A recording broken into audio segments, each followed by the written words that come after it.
আর কি উপরে চেষ্টা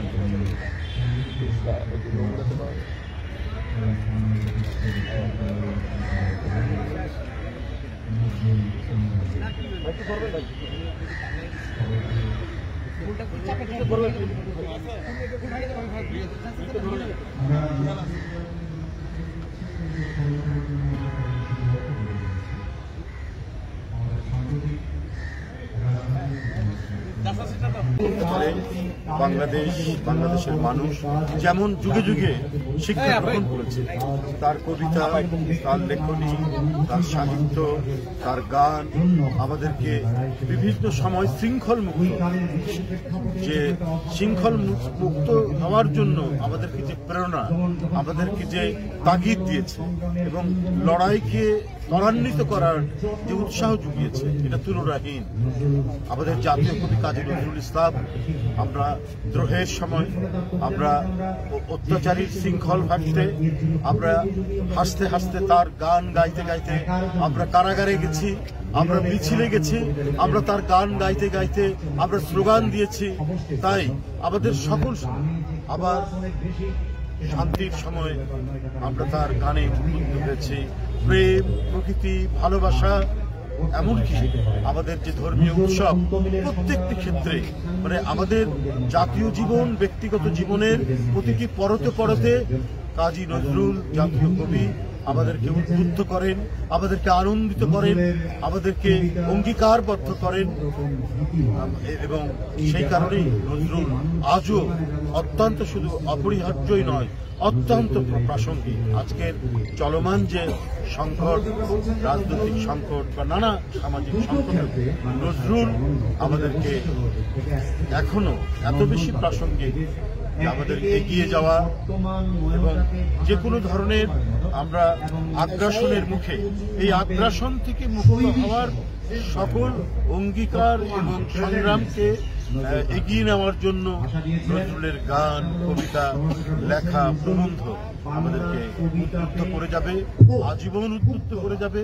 পৃথিবীতে যতদিন অন্যায় অবিচার থাকবে ততদিন নজরুল অত্যন্ত প্রাসঙ্গিক। শুধু তাই নয়, পৃথিবীকে ভালোবাসাময় করতে গেলে নজরুল আরো বেশি প্রাসঙ্গিক।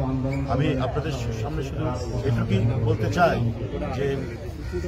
যে প্রত্যাশা নিয়ে, যে আকাঙ্ক্ষা নিয়ে জুলাই আগস্টের যে মহাবিপ্লব এবং তার আগের 15 বছরের যে রক্তঝরা আন্দোলন, এই আন্দোলনের প্রতিটি মুহূর্তে তো নজরুল আমাদেরকে উদ্বুদ্ধ করেছে। নজরুল আমাদের শত আঘাতের মধ্যেও আমরা বেঁচে থাকার প্রেরণা পেয়েছি নজরুলের কাছে। তাই আমরা বলবো যে আজকে কেউ কেউ বলছেন, সাবেক একজন উপদেষ্টা বলেছেন উপদেষ্টার ব্যাপারে যে এইটা পদত্যাগ চাওয়াটা ঠিক না। তো আমি যদি বলি যে অন্তর্বর্তীকালীন সরকার, এটা তো একটি তার যে বৈশিষ্ট্যটা হবে তো নিরপেক্ষ সরকার। এই সরকার যদি কোনো একটি বিশেষ রাজনৈতিক দল গঠন করার ক্ষেত্রে তাদেরকে কি বলে যে মানে পানি সিঞ্চন করে চারাগাছ থেকে মহিরুহিতে পরিণত করার দায়িত্ব তো অন্তর্বর্তীকালীন সরকারের নয়, বরং তারা নিরপেক্ষভাবে দায়িত্ব পালন করবে। তো সেই ক্ষেত্রে যদি কোনো উপদেষ্টা তিনি যদি এসপিকে টেলিফোন করে বলেন যে ওখানে বিএনপির লোকজন যারা আছে তাদেরকে গ্রেপ্তার করবেন, ওরা যেন কোনো অ্যাক্টিভিটিস করতে না পারে এবং অন্যান্য কার্যক্রম করতে না পারে, তো তখন তার বিরুদ্ধে পদত্যাগের দাবি উঠবে না। করার জন্য আমরা শুনেছি এই সমস্ত উপদেষ্টারা তারা ভূমিকা পালন করছে, নানাভাবেই ভূমিকা পালন করছে। ডক্টর মোহাম্মদ ইউনূস তিনি তো সম্মানিত মানুষ, সবাই সম্মান দিয়েছে। এই সরকারকে যারা আন্দোলনে রত ছিল, যারা আন্দোলন সংগ্রাম করতে গিয়ে যাদের সন্তানেরা হারিয়ে গেছে, ক্রসফায়ারের শিকার হয়েছে, যারা পৃথিবীতে নেই, এই 15 বছরের দুঃখ বেদনা সমস্ত কিছু ধারণ করে যখন স্বৈরাচারের পতন হলো, ফ্যাসিস্ট যখন পালিয়ে গেল, তখন ডক্টর ইউনূসকে তো আমরা সবাই সমর্থন জানি। কিন্তু এই সরকারের ভেতর থেকে যদি পার্টিজম, দলমন্যতার আমরা যদি আভাস খুঁজে পাই, বৈশিষ্ট্য খুঁজে পাই, তো সেখানে তো আমাদের প্রতিবাদ করতেই হবে।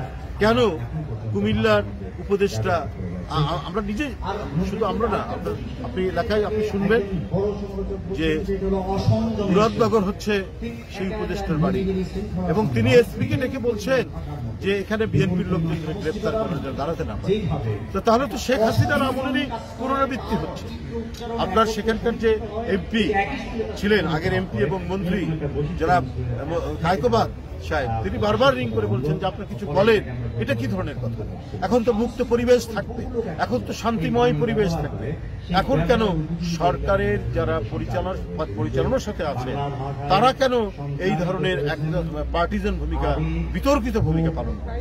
এই ধরনের ঘটনাগুলো বিভিন্ন জায়গায় আমরা প্রশাসনের বিভিন্ন ক্ষেত্রে দেখতে পাচ্ছি। কারণ দোসররা তো এখনো ভিতরে ঘাপটি বেড়ে আছে। সরকার যখন দেখে মানে এরা ওই দোসররা যখন দেখে যে সরকার বিএনপির প্রতি বৈরী, তখন ওরা আরো 10 লাখ দিয়ে বিএনপিকে দমন করার জন্য নানা ধরনের কলা কৌশল অবলম্বন করে। তো এইটা তো চাইনি। আমরা সবাই চেয়েছি যে এই অন্তর্বর্তীকালীন সরকার প্রয়োজনীয় যে সংস্কারগুলো সম্পন্ন করে, নিষ্পন্ন করে একটা অবাধ সুষ্ঠু নির্বাচন দেবে। এই নির্বাচন কিন্তু আটকে রেখেছিল শেখ হাসিনা। এই নির্বাচনে ভোটাররা যেতে পারেনি। এটা নিয়েই তো আমাদের যত কথা, যত প্রতিবাদ, যত আন্দোলন। কারণ এই নির্বাচনকে একতরফা করার জন্য উনি সমস্ত প্রতিষ্ঠান ভেঙেছেন। তিনি নির্বাচন কমিশনের নিরপেক্ষতা ভঙ্গ করেছেন। তিনি আদালতকে নিজের আঁচলের মধ্যে বন্দী করে রেখেছেন।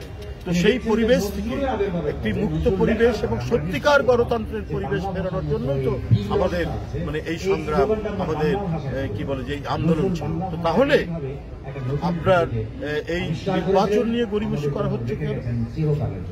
এটা কি নির্বাচনের কথা বলা, নির্দিষ্ট সময়ের মধ্যে নির্বাচনের কথা বলা, এটা কি মহাপাপ? আজকে উপদেষ্টাদের কথা শুনে সেটা মনে হচ্ছে, এবং তারা নানাভাবেই বিভিন্ন মানুষকে দিয়ে এটা প্রভোগ করার চেষ্টা করছেন। কেন? আজকে কি বলে যে পরিবেশ উপদেষ্টা, তার দায়িত্ব তো মানে পরিবেশকে সুরক্ষা করা এবং পরিবেশের উন্নয়ন। তিনি যতদিনই সময় পান। আজকে বুড়িগঙ্গা কেন ড্রেন? আজকে শীতলক্ষা কেন ড্রেন? আজকে আমরা মানে বিষাক্ত নিঃশ্বাস কেন নিতে হচ্ছে? উনি এই দায়িত্ব পালনের পর এমন কিছু ড্রাইভ উনি দেখাননি, এমন কিছু উদ্যোগ তিনি নেননি যে পরিবেশ মানে পরিবেশ সংরক্ষণ বা পরিবেশ দূষণমুক্ত করার জন্য যে কোনো পদক্ষেপ যেটা পরবর্তী সরকার গ্রহণ করবে, সেই ধরনের তো আমরা কোনো পদক্ষেপ, আমরা তার কোনো কর্মকাণ্ড। কিন্তু খালি দেখি যে খালি নির্বাচন নির্বাচন বললে তো হবে, খালি নির্বাচন। এটা সরকারের উপদেষ্টারা কি করে? কিন্তু দায়িত্ব তাদের যেটি, সেটা বাদ দিয়ে তারা যদি অন্য কোনো গভীর এজেন্ডা নিয়ে তারা কাজ করেন, তাহলে তো জনগণ সেটাকে কখনোই মেনে নেবে। যাই হোক, আজকে 126তম জন্মদিন আমাদের জাতীয় কবি। আজকের এই শুভ জন্মদিনে আমি তার আত্মার মাগফিরাত কামনা করছি। আমরা গর্বিত যে জাতীয় কবি নজরুলের মতো একজন মহান কবিকে আমরা পেয়েছি। আমাদের সুখে দুঃখে, আনন্দ বেদনায়, শোকে একবারে এক অসম্ভব প্রেরণার উৎস হচ্ছে জাতীয় কবি কাজী নজরুল ইসলাম। আমরা সামনে আরো যত লড়াই সংগ্রাম যাই আসুক না কেন, আমাদের প্রতিটি পদক্ষেপ, আমাদের প্রতিটি মিছিল, আমাদের প্রতিটি স্লোগান নজরুল আমাদেরকে প্রভাবিত করবে, নজরুল আমাদেরকে উদ্দীপ্ত করবে, নজরুল আমাদেরকে সমস্ত শৃঙ্খল ভেঙে এগিয়ে যাওয়ার সাহায্য। ধন্যবাদ।